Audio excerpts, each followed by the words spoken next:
Friends, कल 21 तारीख को ओपी श्रीवास्तव की जमानत याचिका पर सुनवाई हुई। 13 करोड़ सहारा निवेशकों की नजर इस केस पर बनी हुई है। सभी निवेशकों की नजर इस बात पर थी कि क्या अदालत ओपी श्रीवास्तव को जमानत देगा या फिर ओपी श्रीवास्तव को अभी जेल में ही रहना पड़ेगा। बड़ा अपडेट है, आज उस आदेश की प्रति अपलोड हो गई है, मेरे पास उसकी कॉपी आ गई है। हालांकि आदेश की प्रति इंग्लिश में है, मैं इंग्लिश में भी आपको स्क्रीन पर दिखाऊंगा, और चूंकि मेरे अधिकांश दर्शक हिंदी भाषी है तो उनके लिए मैंने हिंदी में उस आदेश की प्रति को ट्रांसलेट किया है। तो मैं हिंदी में क्या आदेश है उसके बारे में डिस्कस करूंगा। आप दोनों भाषा में आदेश की प्रति देखते जाइए, पढ़ते जाइए, और आप स्वयं भी समझिए कि जज साहब ने जो आदेश दिया है वो कितना अच्छा आदेश है, कितना बढ़िया आदेश है। इसे ओपी श्रीवास्तव की क्या मुश्किलें बढ़ने वाली है या फिर ओपी श्रीवास्तव को क्या कोर्ट राहत देने जा रहा है, इस पर हम लोग आज बात करेंगे। 3 पेज का जजमेंट है, 3 पेज का आदेश है, कुल 32 पॉइंट है। हर पॉइंट पर जज साहब ने काफी सोच विचार कर आदेश जारी किया है।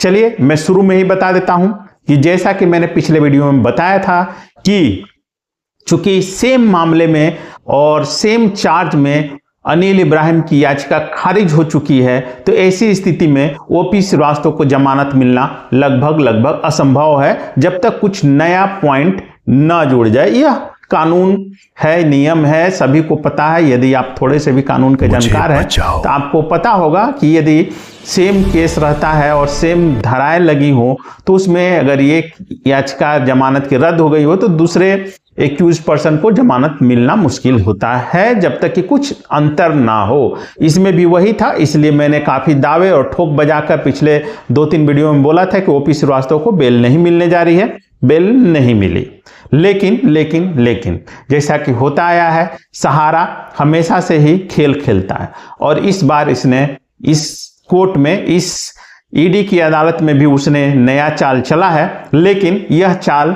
नहीं लागू होने वाला, या फिर कहें चाल में सफल नहीं होगा, क्योंकि जैसा लग रहा है कि जज साहब काफी होशियार हैं और सहारा की चालाकियों से वाकिफ हैं।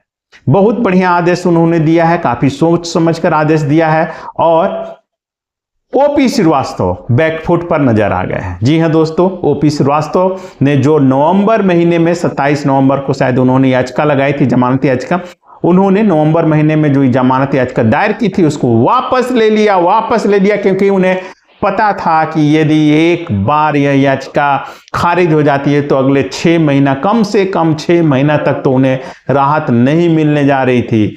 काफी सोच विचार कर उनके अधिवक्ताओं ने यह निर्णय लिया है, और ऐसा होता है, यह कानून की पेचीदगी है, कानून का खेल है, इसमें होता है। हालांकि एक नई जमानत याचिका दायर की गई है ओपी श्रीवास्तव की तरफ से। अब किस ग्राउंड पर ओपी श्रीवास्तव जमानत मांग रहे हैं, कोर्ट का क्या ऑब्जर्वेशन है, कोर्ट ने नई जमानत याचिका को लेकर क्या आदेश जारी किया है, उस पर हम लोग डिटेल से बात करेंगे। हालांकि 32 पॉइंट का आदेश है और सभी पॉइंट काफी महत्वपूर्ण है, लेकिन 4-5 पैराग्राफ काफी महत्वपूर्ण है। क्योंकि वीडियो अगर सभी पॉइंट पर हम लोग बात करेंगे तो वीडियो करीब आधा घंटा 1 घंटे का हो जाएगा। तो सिर्फ महत्वपूर्ण जो 4-5 पॉइंट है जिसको जानना आप सभी को जरूरी है, उस पर हम लोग डिस्कस करेंगे। बाकी मैं सारा पॉइंट आपको स्क्रीन पर लगा दूंगा, आप आराम से वीडियो को पॉज करके देख सकते हैं, कोई दिक्कत नहीं है। चैनल पर नए हैं तो चैनल को सब्सक्राइब करें। साथ ही साथ चूंकि यह सभी सहारा के निवेशकों के हितों से जुड़ी हुई जानकारी है, सबको जानना चाहिए, तो वीडियो को अधिक से अधिक शेयर करना ना भूलें, ताकि आपके जो भाई बंधु हैं उन तक सही और सटीक जानकारी पहुंच सके। दोस्तों, जैसा कि आप लोगों को पता है, जमानत याचिका पर जो सुनवाई थी 21 तारीख को थी, साथ ही साथ 21 तारीख को थी, माफ कीजिए 21 तारीख को थी और हुई भी। और साथ ही साथ इस मामले में चूंकि ईडी ने सितंबर महीने में चार्जशीट दाखिल की थी, तो चार्ज फ्रेम पर, मतलब आरोप तय भी होना था कल के समय में, तो उसमें भी क्या हुआ उसको लेकर भी आदेश है, उसके लिए भी तारीख पड़ी है, और इस केस की भी अगली जमानत याचिका वाली भी तारीख है, मैं आगे बताऊंगा। तो सुनवाई तो हुई, लंबी सुनवाई हुई है। तो शुरू के जो 4-5 पॉइंट है उसमें सिर्फ यही है कि कौन कौन से लोग अपीयर हुए हैं। इसमें आप देखिएगा पॉइंट नंबर 4, पारा नंबर 4, इसमें साफ दिखा जाता है कि प्रस्तावित अभियुक्त सीमांतो राय और जेबी राय ऑडियो वीडियो इलेक्ट्रॉनिक्स माध्यम के से उपस्थित थे। मतलब वीडियो कॉन्फ्रेंसिंग के माध्यम से जेबी राय जो सुब्रत राय के भाई हैं और सीमांतो राय जो सुब्रत राय के बेटे हैं वो लोग उपस्थित हुए, मतलब वो उपस्थित हुए हैं। प्रस्तावित अभियुक्त इसलिए लिखा गया कि जब तक चार्ज फ्रेम नहीं हो जाता है तब तक ऐसा चलता है, लिखा जाता है, इसमें कोई दिक्कत नहीं है। बाकी ईडी के अधिवक्ता जो स्पेशल पीपी हैं वो हाजिर हुए हैं, जो इंटरवेनर है उनके तरफ से अधिवक्ता है, जो शिकायत करता है उनके अधिवक्ता, ये सब लोग हाजिर हुए हैं, कोई दिक्कत नहीं है इसमें। अब हम लोग आते हैं पॉइंट नंबर 10। आप देखिए कि वो अभियुक्त ओपी श्रीवास्तव की ओर से दायर दिनांक 27/11/2025 की जमानत याचिका के संबंध में जवाब प्रस्तुत करने के लिए रिकॉर्ड पर लिया गया। अब मतलब रिकॉर्ड पर लिया गया है सुनवाई के लिए जमानत याचिका। पॉइंट नंबर 11 काफी महत्वपूर्ण है, इसको ध्यान से सुनिए। इस मोड़ पर अभियुक्त ओपी, आपको मैं इंग्लिश में भी दिखा रहा हूं, आप इंग्लिश में भी देख लीजिएगा, हिंदी में मैं आपको समझा देता हूं। अभियुक्त ओपी श्रीवास्तव के विद्वान अधिवक्ता का कहना है कि वे जमानत याचिका पर आगे बढ़ने के इच्छुक नहीं हैं और दिनांक 27/11/2025 की जमानत याचिका पर इस टिप्पणी के साथ पृष्ठांकन इंडोर्समेंट किया गया है कि गुण दोष के आधार पर नए सिरे से, मतलब मेरिट के आधार पर नए सिरे से याचिका दायर करने की स्वतंत्रता के साथ इस पर बल नहीं दिया गया। मतलब नॉट प्रेस्ड, ऐसा कोर्ट में होता है कि यदि कोई आप याचिका दायर करते हैं और बाद में आपको लगता है कि नहीं मुझे नहीं दायर करना चाहिए था, मुझे वो याचिका वापस ले लेनी चाहिए, तो नॉट प्रेस्ड करके आप उस याचिका को वापस ले लेते। तो यही हुआ। ओपी श्रीवास्तव का अधिवक्ता, चूंकि उन्हें पता था कि अनिल इब्राहिम की जमानत याचिका रद्द हो चुकी है और खारिज हो चुकी है, रद्द नहीं खारिज हो चुकी है, इस स्थिति में ओपी श्रीवास्तव को जमानत नहीं मिलने जा रहा था और उनकी याचिका खारिज हो जाती, तो आने वाले दिनों में काफी परेशानी हो जाती। उसी को लेकर ओपी श्रीवास्तव का अधिवक्ता ने कहा, कोर्ट से याचिका लगाई, याचना की कि जो हमने 27/11 को याचिका लगाई थी बेल की, उसे हम नोट प्रेस्ड करते हैं और मेरिट के आधार पर अब नए सिरे से नई याचिका हम दाखिल कर रहे हैं। उन्होंने नई याचिका भी दाखिल की, आगे मैं बताऊंगा कि किस ग्राउंड पर उन्होंने जमानत मांगा है।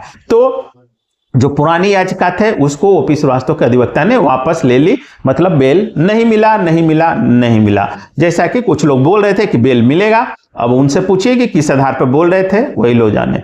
ठीक है। 12 नंबर पॉइंट बोलता है कि एपीपी ने इसका कोई विरोध नहीं किया क्योंकि अपोजिट पार्टी को भी इसमें सहमति देना होता है, तो उसमें कोई विरोध नहीं किया, मतलब उनकी सहमति है। अब 13 नंबर पॉइंट बोलता है कि ओपी श्रीवास्तव के विद्वान अधिवक्ता की प्रस्तुति और उनके द्वारा किए गए पृष्ठांकन पर विचार करते हुए अभियुक्त ओपी श्रीवास्तव की दायर याचिका को निस्तारित, मतलब डिस्पोज ऑफ किया जाता, मतलब अब वो याचिका खत्म हो गया, डिस्पोज ऑफ कर दिया गया।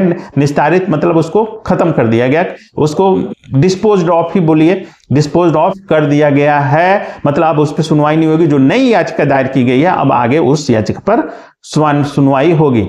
बाकी 14 नंबर पॉइंट वही सब है। 14 नंबर पॉइंट बोलता है कि जो अभियुक्त हैं जैसे कि ओपी श्रीवास्तव, अनिल इब्राहिम, सीमांतो राय, जेबी राय के जो एडवोकेट है उन लोगों को कहना है कि ईडी और जो शिकायत करता है उन्होंने जो डॉक्यूमेंट दिए हैं, उनको जो रिसीव कराया गया है वो सही से पठनीय नहीं है, तो उन्हें पठनीय डॉक्यूमेंट्स दिए जाए, जिसको लेकर कोर्ट ने ऑर्डर किया है कि इन लोगों को अब ईमेल के माध्यम से भी इनको दिया जाए और अगले 15 दिनों के अंदर इनको ईमेल के माध्यम से ईडी सारे डॉक्यूमेंट उपलब्ध करा दे ताकि आगे बहस की जा सके।